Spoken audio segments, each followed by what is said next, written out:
নমস্কার বন্ধুরা, আপনাদের সবাইকে জানাই শুভ বাসন্তী পূজার মহাষ্টমীর শুভেচ্ছা। তবে আজকে অনেক জায়গাতে অন্নপূর্ণাও পূজা হচ্ছে, সেই অন্নপূর্ণা পূজারও আজকে মহাষ্টমীর শুভেচ্ছা জানাই। তবে এই বাসন্তী পূজা বা বসন্তকালে মা দুর্গা বা দেবীর বিভিন্নভাবে আরাধনা হয়।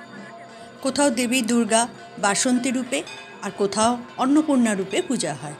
আমাদের পরিবারে মানে কুণ্ডু চৌধুরী পরিবারের মহিয়ারির কুণ্ডু চৌধুরী পরিবারে এখানে বাসন্তী পূজার উৎসব হয়।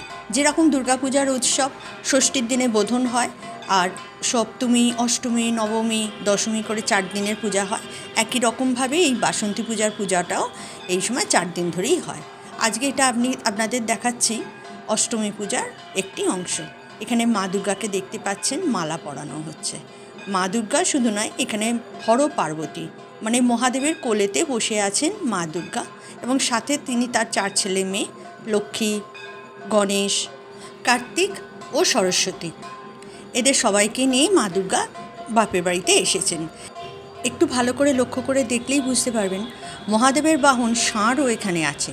মানে মহাদেবের বাহন ষাঁড়ের পিঠেই হরপার্বতী বসে আছেন, এবং সাথে প্রত্যেকের কাছেই কিন্তু তাদের বাহনরাও রয়েছে। মানে লক্ষ্মীর বাহন পেঁচা, কার্তিকের বাহন ময়ূর, ওদিকে গণেশ ঠাকুরও রয়েছেন তার বউকে নিয়ে, কলা বউকে সাথে নিয়ে, এবং সরস্বতীও রয়েছেন তার হাঁসকে সাথে নিয়ে।